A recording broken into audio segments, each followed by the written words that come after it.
dia, quarto ano. Coisa boa estarmos juntos mais uma semana, que Deus abençoe a nossa semana. Hoje nós teremos aula de língua portuguesa, matemática e educação física. Pela capa da nossa aula, vocês já estão vendo que nós vamos ter algumas descobertas, não é mesmo? Então vamos lá. Hoje nós vamos começar a explicação por educação física, uma vez que nós vamos usar o livro em matemática e português, tá? Aqui nesse quadrinho vocês vão ter vários benefícios, né, que a pessoa ganha ao praticar atividade física. E hoje nós vamos fazer ginástica. Vocês vão pular 50 vezes corda e fazer 50 polichinelos. E vocês vão repetir 3 vezes, tá bom? Aí, tia Rosângela, não tem corda, mas aí você tem um pedaço de fio, você tem aí um varal velho. Enfim, vocês vão adaptar com o material que vocês têm em casa, tá? Vamos aqui passando. Na nossa atividade de língua portuguesa, nós vamos fazer a página 86 e 87 do livro de língua portuguesa. E aqui diz assim: leia com bastante atenção os trechos do conto Aladim e Lâmpada Maravilhosa, organizados em 3 partes do quadro. Então aqui eu tenho a apresentação e localização do lugar e do tempo em que se passa a história. Então aqui, era uma vez, num lugar muito antigo, num tempo muito distante, um reino chamado Pérsia. Temos também a apresentação de Aladim. Nesse reino vivia um menino chamado Aladim. Ele adorava passar seus dias correndo pelas ruas, brincando com as pessoas e subindo nos telhados das lojas do mercado. E aqui nós temos a apresentação da situação vivida pela mãe de Aladim. Aladim morava com sua mãe, que era viúva, e não aguentava mais ouvir tantas reclamações sobre seu filho. Aqui está pedindo para a gente repetir com o professor, mas como eu já fiz a leitura com vocês, não vai precisar. Então vamos seguir. Ao escrever textos, costumamos organizá-los em partes conhecidas como parágrafos.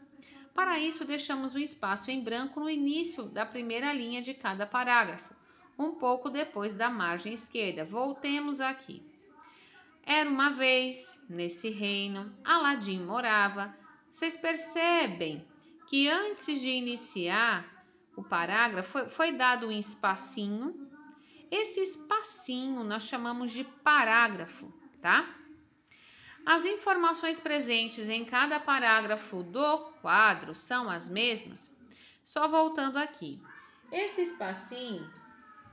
Só esse espacinho não chama parágrafo não, tá, gente? Aqui a gente tem essa mania de falar, olha, o espacinho chama parágrafo, mas o conjunto aqui, a frase toda e mais o espaço é que nós chamamos de parágrafo.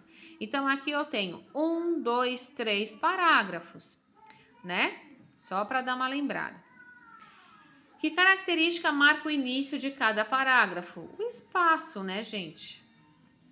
Porque o uso do ponto final de cada parágrafo é importante no texto. Então, diz assim, o uso do parágrafo com o emprego do ponto final organiza o texto visualmente e marca a sequência de ideias que vão, pouco a pouco, sendo apresentadas ao leitor. Isso é bem a questão mesmo, gente, de organização. Vamos supor que eu estou escrevendo um texto sobre futebol. Então, eu estou lá falando quantos jogadores, as regras, tarará, tarará, tarará. Do meio para o fim, eu começo a falar do técnico. Já não mudou o assunto? Então, eu organizo isso em parágrafos. Então, na outra linha, espaço, né? E aí, eu vou desenvolver a outra ideia. Eu não posso misturar tudo junto e misturado, não. Tá bom? Aqui tem um exercício na página 87 muito legal, que diz assim: forme dupla, a gente não vai formar porque nós estamos, né, nesse momento em pandemia. Organize os trechos a seguir e escreva na linha abaixo a sequência correta dos parágrafos, indicando as letras correspondentes na ordem que deve aparecer. Gente, eu costumo dizer, quando aparece esse exercício, que fala assim, passou um vento e tirou tudo do lugar. As frases estão todas bagunçadas, os parágrafos. Vocês vão precisar organizar os parágrafos, tá? Vocês vão ter que pensar qual é o primeiro, qual é o segundo, vocês vão ter que montar uma espécie de quebra-cabeça.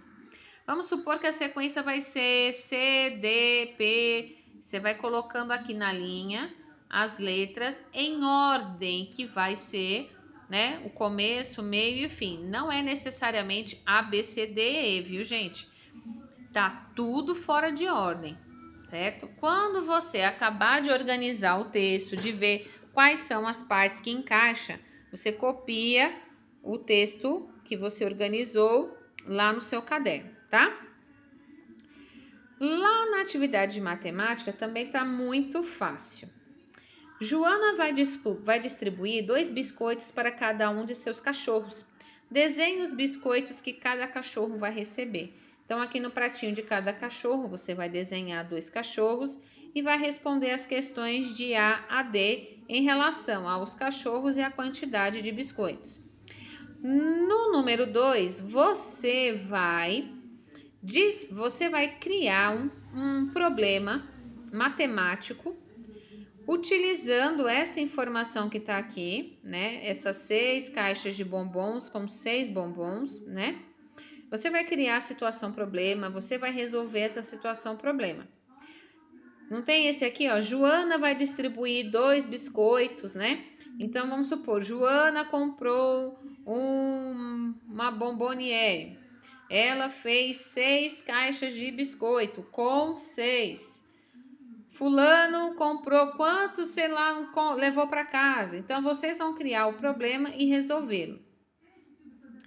E aqui no 3 diz assim, Fabiana vai passear e está indecisa entre 2 saias e 3 blusas para vestir. Olha só, há 3 maneiras diferentes de Fabiana se vestir se ela escolher usar a saia verde, né? Pinte as blusas de Fabiana para mostrar essas possibilidades. Então, a Fabiana ela tem aí 2 saias, uma verde e uma azul, certo? E ela tem 3 blusas, uma amarela, uma roxa e uma rosa. Ela tem essas 3 combinações para usar com a saia verde e para usar com a saia azul. Então, vocês vão pintar, né, essas 3 opções que ela tem, tanto com a saia verde como a saia azul. No final, vocês vão ver aí a quantidade de opções que ela tem, né, para se vestir, ok? Muito bem. Pessoal, sem mais delongas, abraços para vocês. Até a próxima aula, que é terça-feira, se Deus quiser. Dúvidas é só mandar, tá bom? Beijo, beijo. Fiquem todos com Deus.